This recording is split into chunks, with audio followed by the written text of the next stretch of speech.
여러분에게 예수님이 소망이 되십니까? 우리가 우리들의 소망이 예수님이시다 이런 고백을 합니다.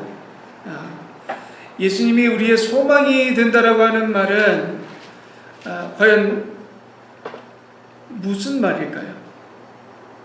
그냥 우리가 예수님이 우리의 소망이다 이렇게 얘기했는데 실질적으로 우리의 삶에서 그게 어떻게 표현되어야 할까요? 소망이라고 하는 것은, 예수님이 우리의 소망이다 라고 하는 것은 예수님 때문에 우리가 기쁘다는 거예요. 예수님 때문에 우리가 기쁘다라는 고백이 예수님이 우리의 소망이다라고 하는 고백입니다. 그러면 여러분들 지금 기쁘시죠? 아멘. 근데 우리의 표정이 그렇지 않다 이렇게 얘기하는 것 같을까요?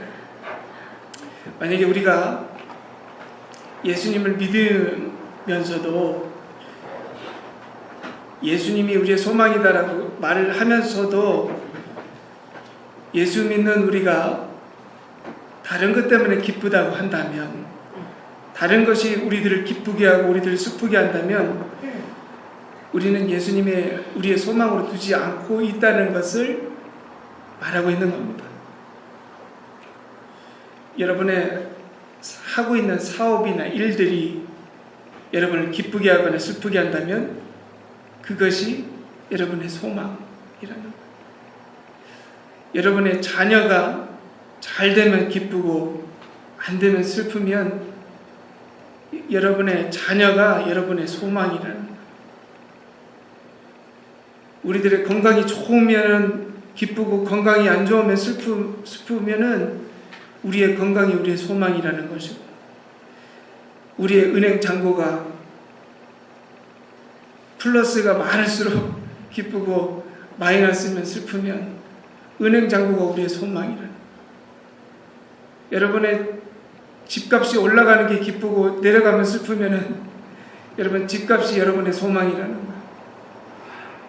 주식이 올라가면 기쁘고 주식이 떨어지면 슬프면 여러분의 소망이 주식이라는 겁니다.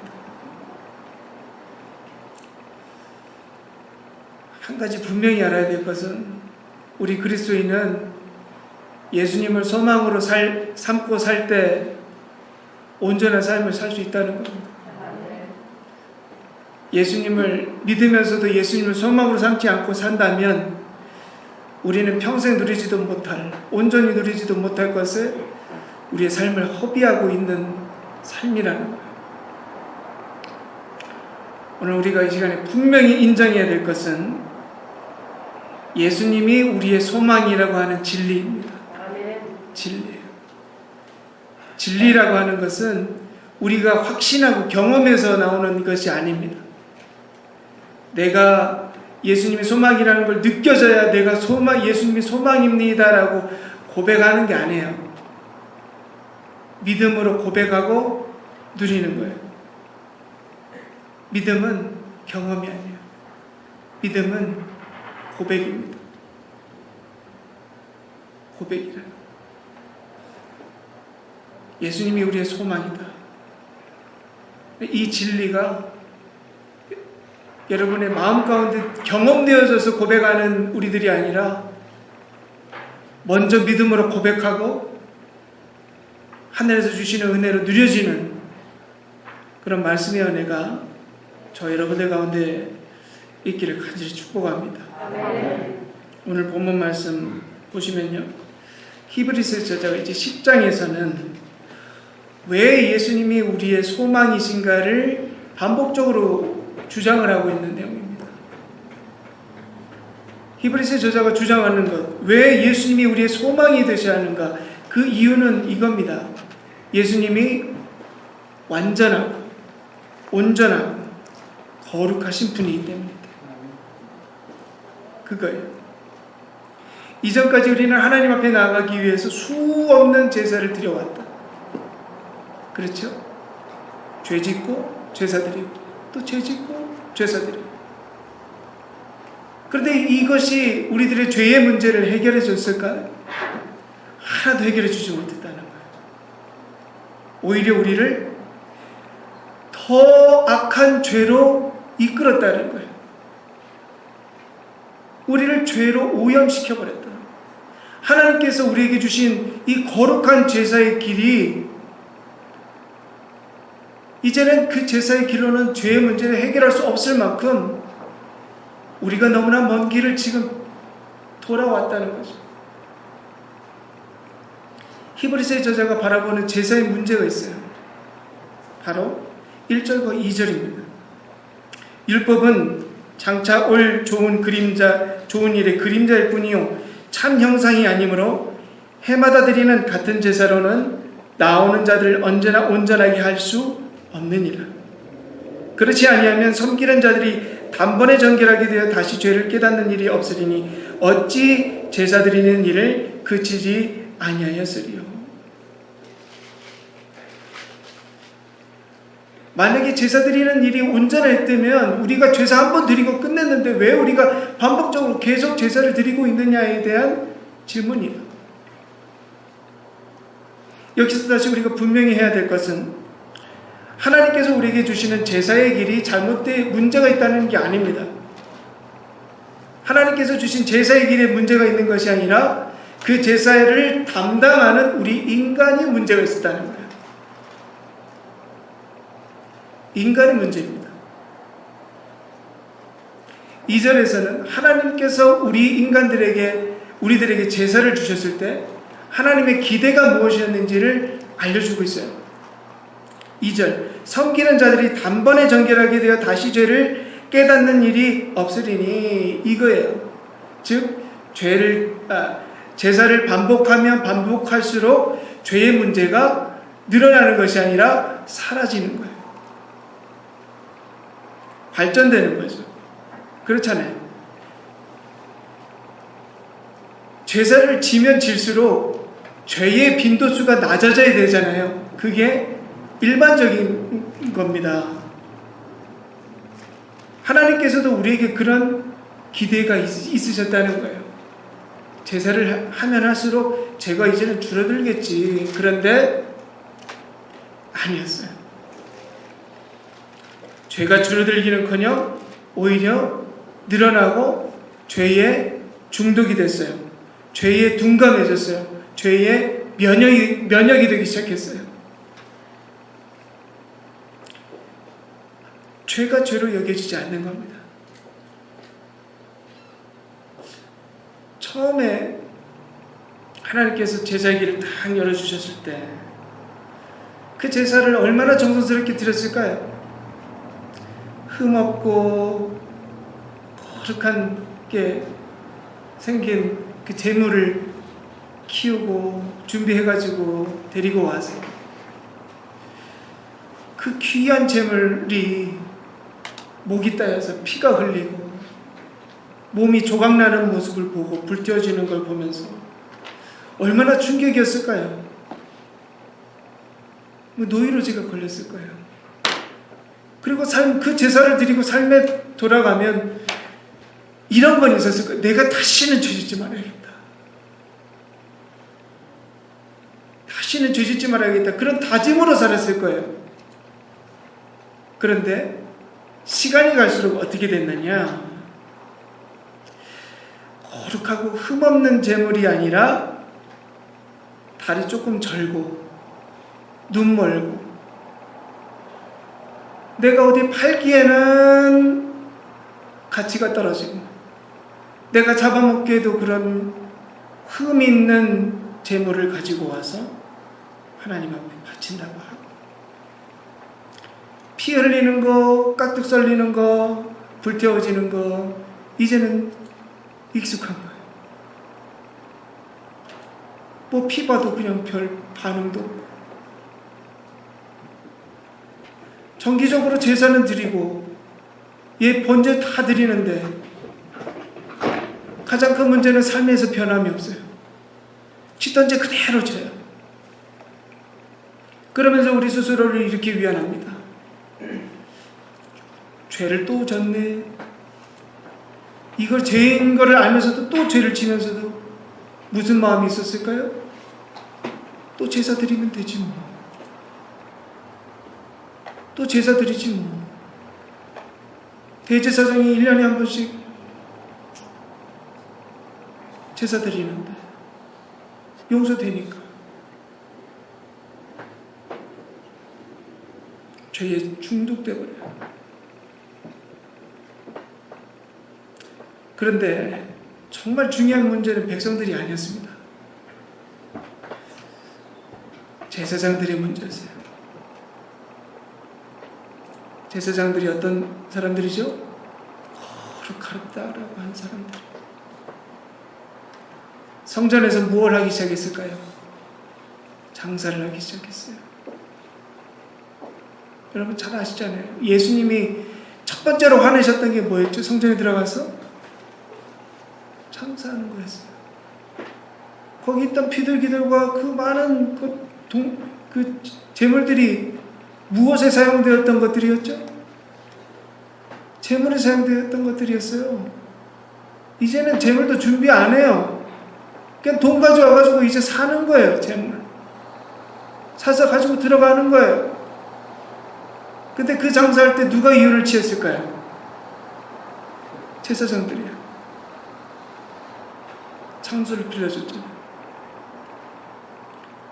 제사장들이 돈맛을 보기 시작합니다. 여러분, 돈이 많아지기 시작하면 뭐에 사람이 관심을 가질까요? 정치입니다. 그 당시에 대제사장은 돈만 많은 사람들이 아니라 정치적으로도 수많은 영향력을 미쳤다는 사람들이에요. 돈과 권력을 쥐었다는 사람들이에요. 이것을 잡고 지기 시작하니 하나님이 보이기 시작했을까요? 하나님. 그래 놓고서는 돈은 많으니까 거룩한 제사장의 옷이 변하기 시작했어요. 거룩했어요. 옷이 너무나도 거룩했어요. 비싼 제단을 해가지고 거룩한 주얼리로 장식을 하고, 그리고 1년에 대제사장이 그 옷을 딱 입고 지성소로 들어가서 피해 제사를 딱 마치고 나오는데 사람들이 뭐라고 생각했을까요? 아, 거룩하다. 그런데 하나님 보시기에는 아니었던 거예요. 하나님 보시기에는 거기에 있는 어떤 사람보다도 그 사람이 하나님과 제일 멀어져 있던 사람이었어요.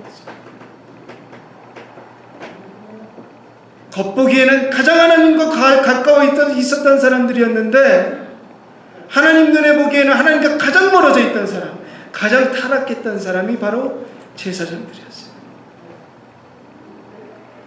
가장 성스러워해야 할 사람들이 가장 타락한 모습이었다는 거예요. 여러분, 이게 인간입니다. 인간은 언제 가장 타락한지 아십니까? 가장 거룩해진다고 생각할 때 타락하는 거예요. 자기가 하나님 앞에서 가장 거룩한 인물이라고 착각하기 시작할 때 가장 타락한 인물이 바로 그 사람이에요.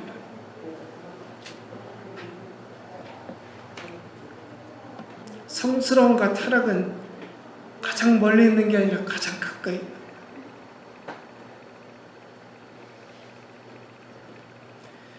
이거는 인간의 문제만이 아니었어요.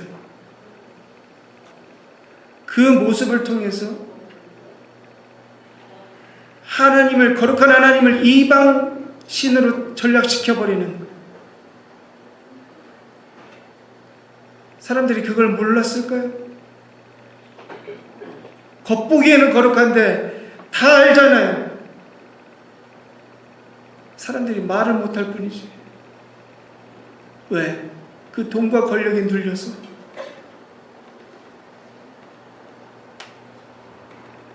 하나님의 이름을 욕되게 하지 말라.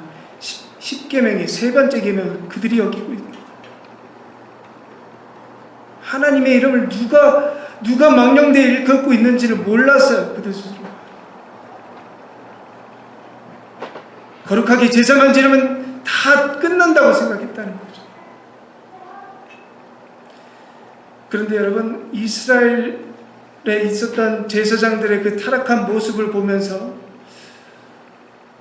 그게 옛날 이야기로 여겨지지 않는 것은 왜일까요? 여러분, 이게 옛날 이야기처럼 여겨지십니까? 아니면 지금 우리에게도 그대로 일어나는 일 같아 보이십니까? 우리 다 알아요. 지금도 이러잖아요. 지금도.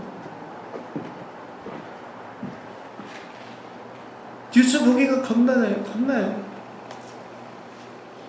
교회의 타락과 성직자들의 타락, 그것으로 이어지는 교회의 문제들, 그리고 이어지는 성도들의 문제.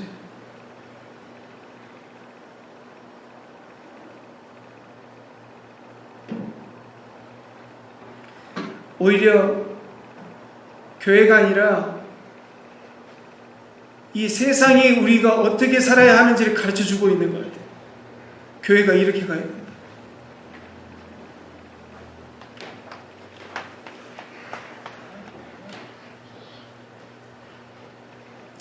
오늘 이 메시지를 통해서 히브리서 저자가 우리들에게 주는 메시지는 무엇일까요? 한 가지입니다. 예수를 소망으로 삼지 않으면 우리는 거룩해질 수 없는 존재라고 하는 것을 깨닫게 하시는 거예요. 우리가 아무리 돈이 많고 권력이 높아서 우리가 거룩해질까요? 아니에요. 우리의 힘과 능력으로는 절대 거룩해질 수 없어요.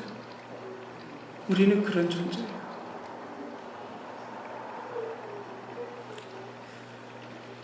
그리고 하나님께서 지금 우리가 이 시간 거룩한 모습으로 예배를 드린다고 하는데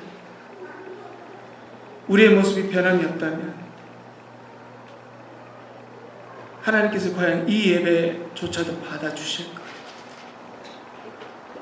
두려운 마음으로 점검할 수 있어야 합니다. 오늘 말씀으로 한번 되돌아가 보시면 이런 타락한 제사를 보고 하나님께서 뭐라고 말씀하셨는가? 번제와 속죄제를 기뻐하지 않는다고 말씀하셨어요. 그 내용이 바로 6절입니다. 번제와 속죄제는 기뻐하지 아니하시나니. 이 6절의 말씀은 히브리서 저자의 말씀이 아닙니다. 다윗이 시편 40절에 노래한 내용을 그대로 따온 내용이에요. 다윗이 시편 40편에서 더 이상 하나님께서 제사를 기뻐하지 않으신다고 말씀하시는 노래입니다. 하나님께서 제사를 기뻐하지 않으신다. 예수님께서 이 땅에서 십자가의 구원으로 완성하셨기 때문에 이제는 그게 있으니까 제사를 번제를 이제 받지 않으신다. 그렇게 하신 게 아니죠. 이미 예수님이 십자가에 달려서 돌아가시기 이전부터 제사에 문제가 있었다는 거예요. 하나님께서 그 제사를 기뻐하지 않으신다. 받지 않으신다는 말씀이에요. 다윗은 이것을 알았어요. 번제와 속죄제로는 더 이상 하나님 앞에 나아갈 수가 없구나. 우리는 끝없는 제사 앞에서 우리 앞에서 우리가 발견되어지는 모습은 우리 인간은 쓸데없는 존재이구나. 쓸모없는 존재이구나. 하나님 앞에서 죄밖에 지을 수 없는 그런 죽을 수밖에 없는 존재라는 것을 깨닫는 거예요. 그래서 다윗이 소망하는 존재가 있었어요. 다윗이 이제 무엇을 소망하기 시작해요. 그 소망하는 존재가 누구실까요? 바로 예수님이라. 메시아. 우리들을 위해서 대신 제사를 드려주실 한 분이 필요한데 그 한 분을 다윗은 이미 그때부터 소망하고 있었다는 겁니다. 본문 5절 보시면요. 하나님이 제사와 예물을 원하지 아니하시고 오직 나를 위하여 한 몸을 예비하셨도다. 그 한 몸이 누구실까요? 바로 예수 그리스도예요. 영원한 제사에 쓰일 한 몸. 그리고 여기 시편 40절과 동일하게 인용된 다윗의 노래가 있어요. 하나님께서 제사를 원하지 아니하신다.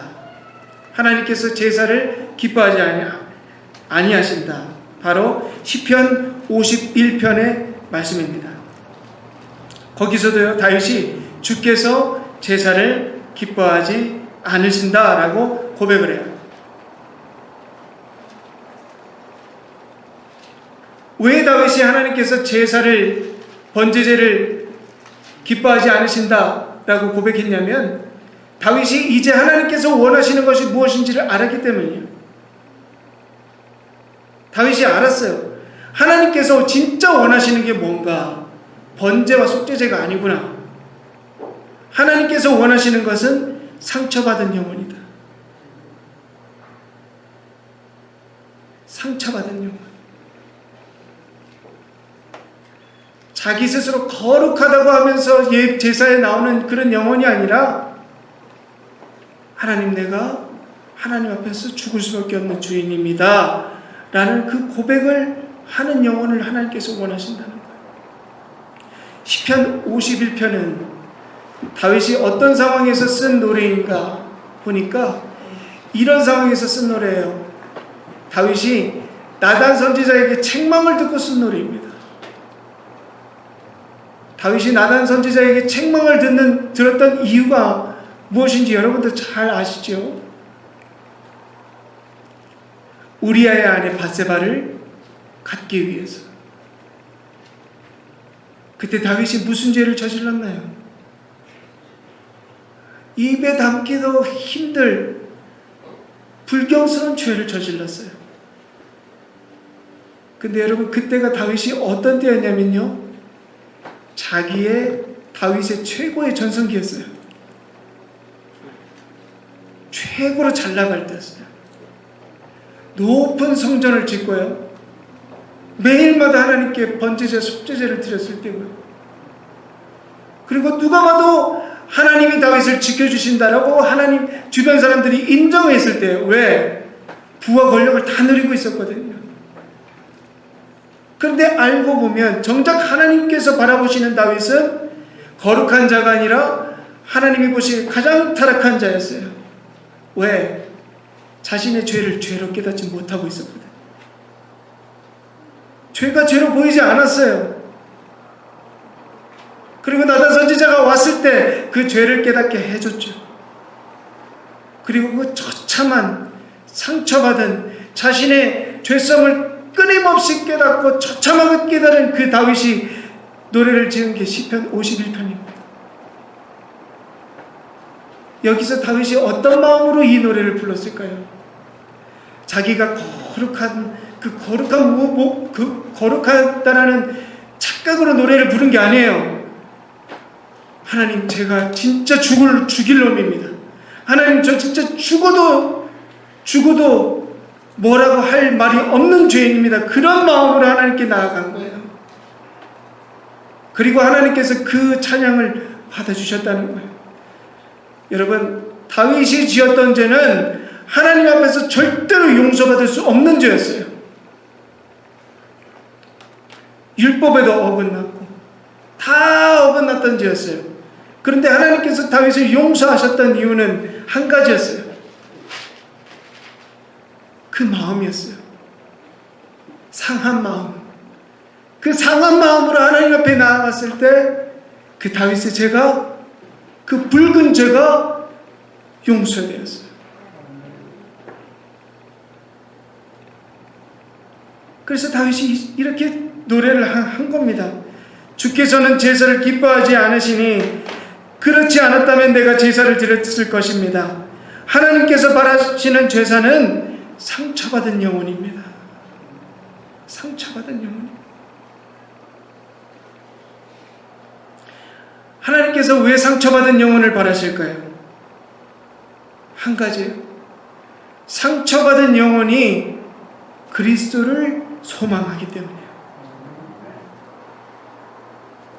자신이 거룩하다라고 여기는 사람은 누구를 소망하지 않아요. 왜? 자기 혼자 스스로도 나갈 수 있다라고 착각하기 때문에. 상처받은 영혼이 그리스도를 소망해요. 나 혼자는 나갈 수 없구나. 그래서 누구를 붙잡습니까? 예수를 붙잡는 거예요. 내가 예수 보혈로 인해서 하나님 앞에 나아갑니다.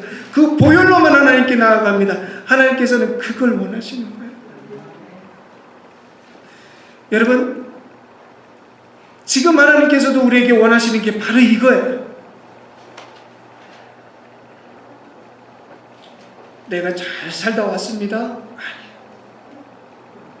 하나님, 내가 이제 하나님 앞에 나올 만한 존재입니다. 아니에요. 하나님, 여전히 나는 하나님 앞에서 죽을 수밖에 없는 존재입니다. 이 마음으로 나아가는 거예요. 이 십자가 앞에서 다시 한번 무릎 꿇고 나아가는 거예요. 하나님께서 이 마음을 지금 우리들에게 원하시는 거예요.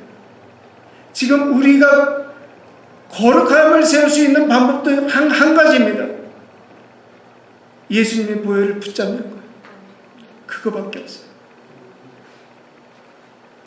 우리가 경계해야 될 마음은 내가 거룩하다라는 거예요. 여러분, 이거 버리셔야 합니다. 정말 우리가 살펴보면요, 내가 거룩하다라고 말하는 사람 치고요, 거룩한 사람을 못 봤어요. 내가 거룩하다라고 하는 사람 치고요, 순종하는 사람 못 봤어요. 다 자기 고집대로, 다 자기 생각대로. 내가 거룩하다라고 하는 사람 치고요, 누구 용서하는 건 못 봤어요. 다 정죄. 내가 거룩하다라는 말하는 사람 치고요, 누구 살리는 거 못 봤어요. 다 죽여요. 근데 문제는 그렇게 교회에 그런 사람들이 많다는 거예요. 더 큰 문제는 그런 사람들이 정작 자신들이 그런다는 것을 모른다는 거예요.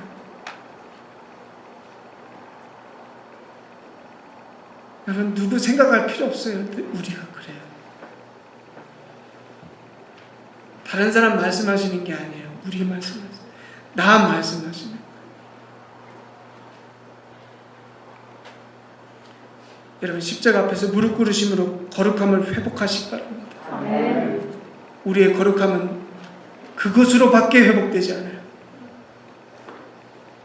여러분이 거룩하게 산다고 거룩해지는 게 아니라는 거예요. 십자가의 보혈 앞에 다시 한번 무릎 꿇을 때, 그 십자가의 보혈로만 우리가 거룩해질 수 있다는 것을 인정하고 고백할 때 우리가 그 은혜가 누려진다는 거예요. 그러면 10절 고백이 우리의 고백이 돼요. 이 뜻을 따라 예수 그리스도의 몸을 단번에 들으심으로 말미암아 우리가 거룩함을 얻었노라. 아멘. 아멘.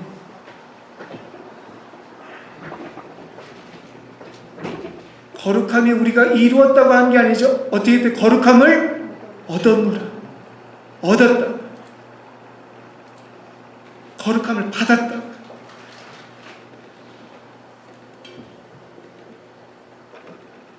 그리스도의 십자가의 보혈로 이것을 얻었다고 하는, 다시 한번 강조하는 구절이 14절이에요. 그가 거룩하게 된 자들을 한 번의 제사로 영원히 온전하게 하셨느니라. 한 번의 제사로. 단번에 이루신 구원을 통해서 우리가 온전함을 이루었다는 거죠. 그러면 우리가 이 영원하고 온전한 이 거룩함을 어떻게 지속할 수 있을까요? 어떻게 쭉 이어나갈 수 있을까요? 방법은 하나입니다. 예수님을 우리의 소망으로 삼는 거예요. 그거밖에 없어요. 그거밖에 없어요. 예수님을 우리의 유일한 소망으로 삼는 거예요. 예수님으로 기뻐하는 거예요. 그거밖에 없어요. 그리고 이어서 히브리서 저자가 우리에게 다시 한번 기억시켜주는 존재가 있는데 바로 성령님입니다. 15절 한번 보세요. 또한 성령이 우리에게 증언하시되, 성령님께서 우리에게 끊임없이 깨닫게 하시는 게 뭡니까? 예수님이 우리의 소망이다. 그런데 그 예수님이 저 하늘 멀리 에 계시는 분이 아니라 지금 우리와 함께 하시는 분이시다. 이것을 통해서 우리가 알 수 있는 것은 예수님은 우리와 함께 하시면서 우리의 산 소망이 되어주신다는 거예요. 살아계세요. 지금도. 예수님이라는 소망은 죽은 소망이 아니에요. 우리의 삶과 관계없는 소망이 아니에요. 우리의 삶과 긴밀하게 연결되어 있는 소망이라는 거예요. 산 소망이라는 거예요. Living hope. 살아계시는 hope. 살아계시는 소망.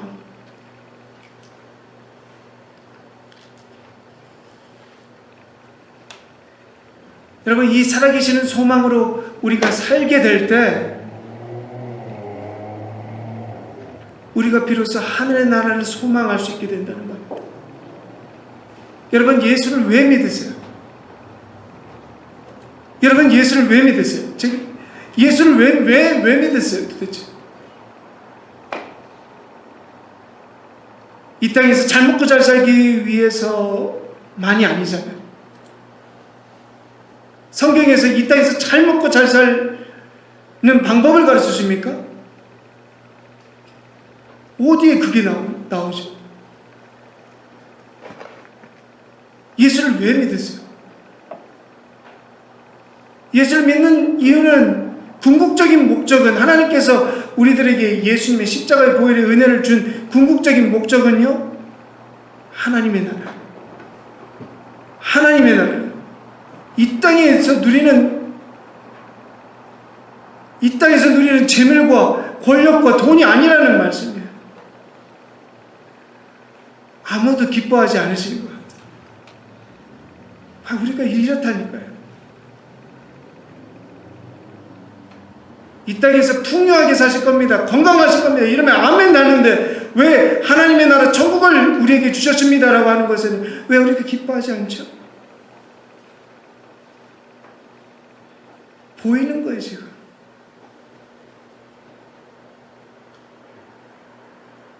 여러분, 우리가 예수를 믿음으로 죄의 문제가 해결됐다고 하셨잖아요. 그 죄의 해결이 이어지는 예수님께서 우리에게 뚫어주신 그 길이 어디로 가는 길입니까? 도대체. 거기에 부와 명예가 있다고 하셨습니까? 하나님의 나라죠. 하나님의 나라. 여러분, 우리는 이 땅의 것을 누리기 위해서 예수 믿는 게 아니에요. 여러분, 아멘 하셔야죠. 아멘. 아멘. 여러분, 잘 믿으셔야 돼요. 그게 아니에요. 하나님의 나라를 소망하는 자들이 진짜 이 땅에서 기뻐할 수 있다니까요. 하나님의 나라를 소망하는 사람들이, 기뻐할 수 있는 사람들이 이 땅에서도 기뻐할 수 있다니까요. 예수님께서 우리에게 주신 그 구원의 약속은 그겁니다.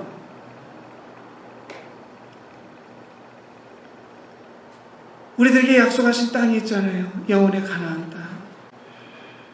천국. 여러분, 이것을 깨닫게 되면 기뻐할 수 있는 거예요. 여러분, 기뻐하라, 기뻐하라. 여러분, 억지로 기뻐하라고 하신 말씀이 아니에요. 예수님이 십자가의 은혜로 누리고 그 천국을 소망하는 기쁨으로 기뻐할 수 있도록 주님께서 만들어주신다니까요.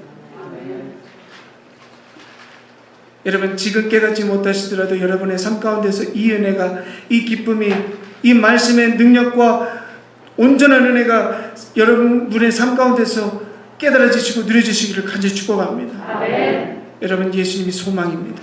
아멘. 예수님을 소망으로 삼는 저 여러분 되시기를 주님의 이름으로 간절히 축복합니다. 아멘. 기도하시겠습니다.